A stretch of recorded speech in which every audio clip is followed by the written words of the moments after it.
Got a really great presentation. I'm excited to introduce who we have today, Green Buzz Agency. Green Buzz is a leading video production company here in Washington, D.C. The Green Buzz team uses storytelling techniques from their experience in the feature film industry to guarantee the highest quality product for their corporate clients. Without further ado, I'm going to turn it over to you all. We love talking about video production. We love talking about marketing strategy. So to get the opportunity to talk about both with all of you guys who are experts in the field is really exciting to us. And so we really hope that you can take some of the stuff we have here today and bring it back to your department and share it with some of your colleagues. And have some of those techniques that Hollywood uses, that TV stations use, and kind of apply those to maybe the nonprofit or the association or the corporate world. We are going to start off by talking about the actual production process. We're going to move through this very quickly. There's three main phases to the production process. It's pre-production, production, and post-production. In pre-production, that's really when you're doing all of your planning. That's when you're making decisions on what is the final format, what is the platform going to be? Is this going to be an online video? Is this going to be for TV? It's how long is the video going to be? And this is brainstorming. This is creating interview questions if you're doing a client testimonial. It's scouting the location and storyboards if you're doing more motion graphic pieces. In your production, you're looking at your location, you're looking at the talent. The talent might be real people, they might be employees at your company if you're doing a documentary style, it might be actual actors if you're doing more of a narrative piece, your crew. So looking at the crew, maybe you're familiar with director of photography, it's also called a cinematographer. They're really responsible on the set for two things. They're responsible for anything and everything related to the camera, so that's the settings, that's what lens happens to be on there, but they're also really responsible for the lighting. And I want to focus in on lighting for a second because I think that it's a mistake that happens time and again in corporate video. You have different lighting temperatures. There's daylight, which is purely sunlight.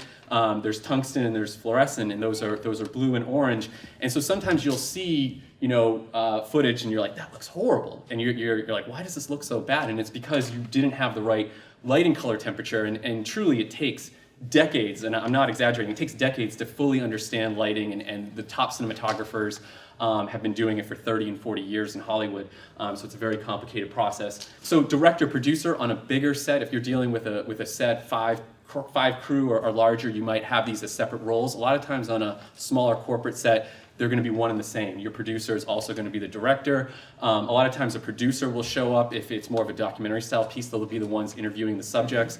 If it's a narrative piece, you're going to have a director there. They're going to be the ones guiding the performance of the actors. So these are a bunch of other roles. These are people that you'll meet on set. I want to focus in on the audio engineer. A lot of times when you have a smaller crew, you have a smaller budget, you really can only have maybe a producer and a DP.